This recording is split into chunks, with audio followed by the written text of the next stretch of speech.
Mawe ya figo. Utangulizi.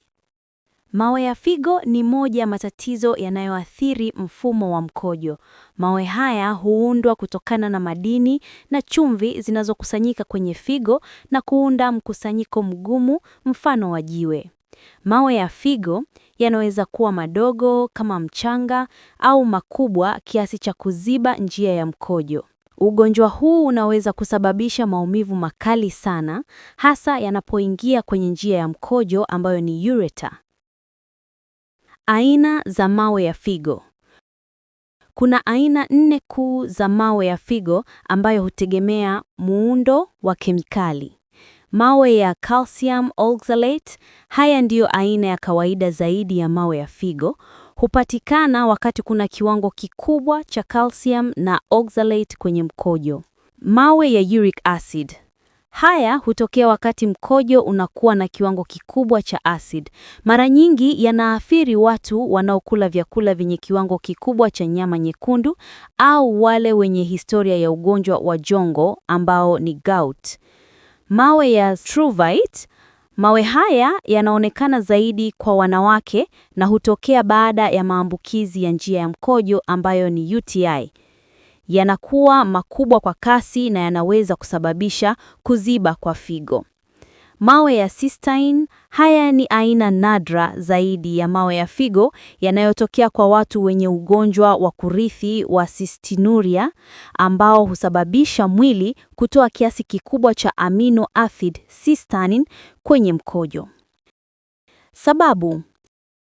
Sababu za mawe ya figo zinahusiana na mambo mbalimbali, ikiwa ni pamoja na kutokunywa maji ya kutosha.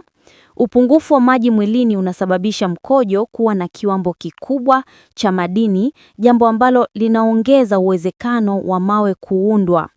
Lishe isiyo sahihi.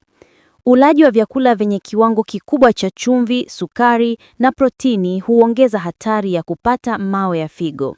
Kwa mfano, ulaji wa vyakula vyenye kiwango kikubwa cha oxalate kama mchicha, lozi au njugu na chokoleti unaweza kuongeza hatari ya kupata mawe ya calcium oxalate.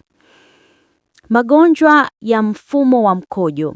Magonjwa kama maambukizi ya njia ya mkojo UTI, gout na magonjwa ya kurithi kama cystinuria yanaweza kuongeza uwezekano wa kupata mawe ya figo. Matumizi ya dawa fulani, baadhi ya dawa kama zile zinazotibu maambukizi au kushusha shinikizo la damu zinaweza kuongeza hatari ya kuunda mawe. Dalili za mawe ya figo. Dalili kuu za mawe ya figo zinatokea wakati mawe yanapotoka kwenye figo na kusafiri kwenye njia ya mkojo. Dalili hizo ni pamoja na maumivu makali kwenye mgongo au upande mmoja wa mwili, maumivu yanayoenea kwenye tumbo au kwenye kinena, mkojo wenye damu au rangi ya pinki, kukojoa mara kwa mara au hisia ya haraka ya kukojoa, kutapika na kichefuchefu, homa na baridi ikiwa kuna maambukizi. Hatua za uchunguzi.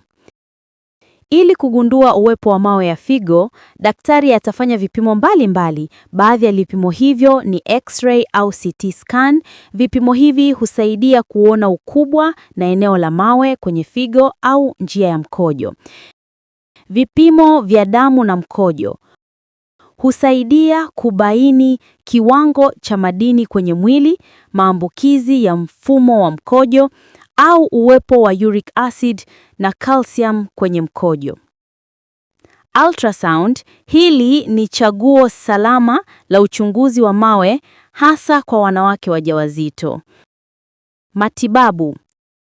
Matibabu ya mawe ya figo hutegemea ukubwa wa jiwe, eneo lililopo na dalili zinazotokea. Mawe madogo yanaweza pita yenyewe bila matibabu na daktari anaweza kuandika dawa za maumivu au kupunguza uvimbe. Kunywa maji mengi yanayofika lita 2 hadi 3 kwa siku kunasaidia kuyayusha mawe madogo na kuyatoa kupitia mkojo. Matibabu ya dawa, ikiwa mawe ni makubwa au yanazuia mkojo, daktari anaweza kuandika dawa zinazosaidia kuyayusha mawe kama vile dawa za kupunguza kiwango cha uric acid. Upasuaji au taratibu maalum. Ikiwa mawe ni makubwa sana au yamesababisha kuziba kwa njia ya mkojo, upasuaji unaweza kuwa chaguo bora. Taratibu hizi ni pamoja na lithotripsy. Hii ni njia ya kuvunja mawe kuwa vipande vidogo kwa kutumia mawimbi ya sauti ambayo baadaye hutolewa kupitia mkojo. Ureteroscopy. Hii ni njia ya kuingia kwenye njia ya mkojo na kutoa mawe makubwa. Uzuiaji wa mawe ya figo. Njia bora za kuzuia mawe ya figo ni pamoja na kunywa maji ya kutosha kila siku, kunywa lita 2 hadi 3 kwa siku ili kuhakikisha mkojo una kiwango kidogo cha madini na kuzuia mawe kuundwa. Kudhibiti ulaji wa chumvi na protini, kupunguza kiwango cha chumvi kwenye chakula na kula protini kwa kiasi hupunguza hatari ya kupata mawe ya calcium na uric acid. Kwa watu wenye hatari ya mawe ya calcium oxalate, ni vema kupunguza ulaji wa vyakula vyenye kiwango kikubwa cha oxalate kama mchicha, lozi, njugu na chokoleti.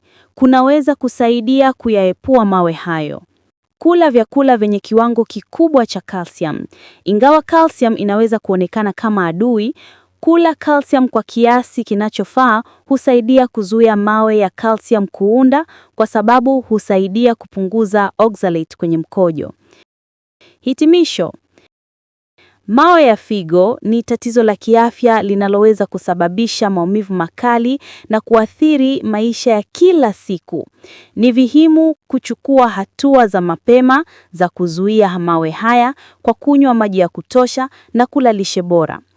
Kwa wale wanaopata mawe ya figo mara kwa mara, ni vyema kufuatilia hali hii kwa karibu na kupata ushauri wa daktari mara tu dalili zinapoanza kujitokeza.